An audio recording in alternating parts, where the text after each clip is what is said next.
Hi எல்லாருக்கும் வணக்கம். எப்படி இருக்கீங்க? இன்னைக்கு நாம வந்து கருவாட்டு குழம்பு வைக்கிறதுன்னு எப்படின்னு பார்க்க போறோம். ரொம்ப ஈஸியா வச்சிடலாம். ரொம்ப வித்தியாசமா வைக்க போறோம். ஓகே, என்னென்ன பொருட்கள் தேவைன்னு சொல்றேன், நோட் பண்ணிக்கங்க. இங்கே நான் 20 சின்ன வெங்காயம் உரிச்சு பாதியா கட் பண்ணி வச்சிருக்கேன். முருங்கைக்காய் எடுத்துக்கங்க, 2 சின்ன சைஸ் தக்காளி பழம் எடுத்துக்கங்க, கருவேப்பிலை எடுத்துக்கங்க. அப்புறம் கருவாடு என்ன மாதிரி கருவாடு யூஸ் பண்ண போறீங்களோ அதை எடுத்துக்கங்க. புளி வந்து 1 கப்புக்கு புளி தண்ணி எடுத்து வச்சிருக்கேன், 1 கப்பு போல். எலுமிச்சை சைஸ் அளவுக்கு புளி எடுத்து ஊற வச்சு கரைச்சிக்கிறங்க. மஞ்சத்தூள் 1 டீஸ்பூனுக்கு நம்ம சேர்க்க போகிறோம். தனி மிளகாய் தூள் வந்து 2 டீஸ்பூனுக்கு நம்ம சேர்க்க போகிறோம். உங்களுக்கு காரம் தேவைப்பட்டுச்சுன்னா இன்னும் கொஞ்சம் சேர்த்துக்கலாம். இங்கே 1/2 கப்புக்கு நான் திருவண்ண தேங்காயை எடுத்து மிக்சியில் அரைச்சி வச்சுருக்கேன். அதான் இவ்வளோ கெட்டியாக இருக்குது. 2 பச்சை மிளகா நம்ம சேர்க்க போகிறோம். எந்த பாத்திரத்தில் நீங்கள் குழம்பு வைக்க போகிறீங்களோ அந்த பாத்திரத்தில் மிளகாய் தூளையும் மஞ்சள் தூளையும் முதல்ல எடுத்துக்கிறங்க. நான் எடுத்து வச்சுருக்கேன். இதில் நான் பச்சை மிளகாயை கீறி போடுறேன். அதாவது அப்படியே முழுசாக போடாமல் அதை இடையில நல்லா கீறிட்டு நான் போடுறேன். அப்போ தான் அதில் இருக்க காரம் நல்லாவே இறங்கும். நீங்கள் நல்லா காரம் சாப்பிடுவீங்கன்னா இன்னும் கொஞ்சம் பச்சை மிளகா 2 கூட சேர்த்துக்கலாம். இப்போ நம்ம அம்மியில் அரைச்ச அந்த தேங்காய் விழுதை சேர்த்துருக்கோம். தேங்காய் விழுதை சேர்த்ததுக்கப்புறம் நாம் வந்து புளி கரைச்சி வச்சுருக்கோம் இல்லையா, அந்த புளி கரைச்சதை ஊற்றுறோம். அதை நம்ம ஃபில்டர் பண்ணி சேர்த்துக்கிறோம். ஏன்னா அதில் இருக்க அந்த நார் அந்த கொட்டையெல்லாம் உள்ளே இறங்கிடக்கூடாதுங்கிறக்காண்டி. இப்போ நான் வந்து 2 சின்ன சைஸ் தக்காளி எடுத்துருந்தேன். அதை குட்டியாக கட் பண்ணியிருக்கேன். அதையும் இதில் சேர்த்துக்கிறேன்.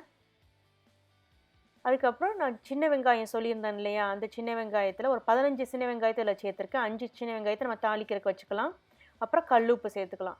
கல்லுப்பு சேர்த்துட்டு நல்லா மிக்ஸ் பண்ணுங்கள். எதுக்காண்டி நம்ம மிக்ஸ் பண்ணுறோம் அப்படின்னா, இதில் நம்ம முதல்ல குழம்ப கூட்டிட்டு அதுக்கப்புறம் தான் அடுப்பில் வைக்க போகிறோம். அதான் இதில் வித்தியாசமே.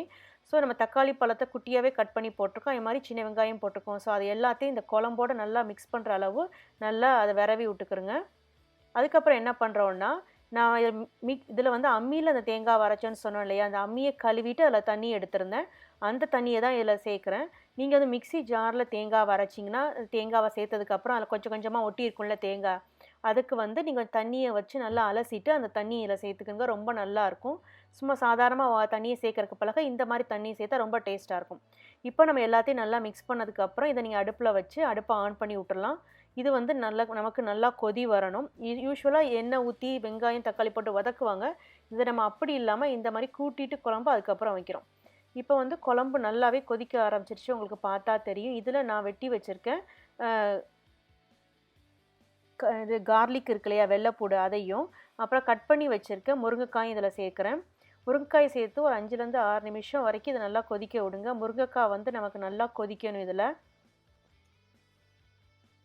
இப்போ பார்த்தா தெரியும் முருங்கைக்காய் நல்லாவே கொதிச்சிருச்சா, நல்லாவே குக் ஆயிடுச்சு. இப்போ நாம் எடுத்து வச்சுருக்கோம் இல்லையா அந்த கருவாடு துண்டுகள், அதை இதில் நம்ம சேர்க்க போகிறோம். கருவாடு வந்து முதல்ல தண்ணியில் ஊற வச்சுட்டு க்ளீன் பண்ணிடணும். க்ளீன் பண்ணதுக்கப்புறம் தான் நம்ம குழம்போ கறியோ இல்லைன்னா பொரிக்கிறதா இருந்தால் நம்ம சேர்க்கணும். இப்போ கருவாடையும் சேர்த்தாச்சு. கருவாடை சேர்த்துட்டு லைட்டாக கிண்டி விட்டுருங்க. கிண்டி விட்டுட்டு நாம் அதை மூடி வைக்க போகிறோம். மூடி வச்சு ஒரு 5 நிமிஷம் வரை அது கொதிக்கணும்.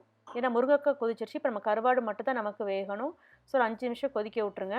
இதுக்கிடையில் நம்ம தாளிக்கிற வேலையை ஆரம்பிச்சிடலாம். இன்னொரு பேனில் வந்து ஒரு எண்ணெயை நல்லா சுட வச்சுக்கிறோங்க. இல்லை 1 டீஸ்பூனுக்கு எண்ணெயும் 1 டீஸ்பூனுக்கு நான் நெய்யும் சேர்த்துருக்கேன். நெய் எதுக்கு சேர்க்குறோன்னா, நெய் சேர்த்தோம் அப்படின்னா நல்ல மணமாக இருக்கும் இந்த கருவாட்டு குழம்பு. ஸோ எண்ணெய் சூடானதுக்கப்புறம் நம்ம அதில் எடுத்து வச்சுருக்க கடுகையும் சேர்த்துட்டு, நம்ம சின்ன வெங்காயம் சொல்லியிருந்தேன் இல்லையா, அந்த சின்ன வெங்காயத்தையும் இதில் சேர்த்துருங்க. சேர்த்துட்டு நம்ம கருவேப்பிலை இருக்கு இல்லையா, கருவேப்பிலையும் சேர்த்துட்டு லைட்டாக வதக்குங்க. கருவேப்பிலை நல்லா ஃப்ரெஷ்ஷாக சேர்த்தோன்னா ரொம்ப மணமாக இருக்கும்.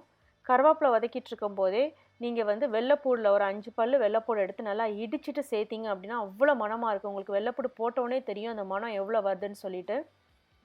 ஸோ இந்த வெள்ளைப்பூடை இடித்து சேர்த்துக்கிறங்க.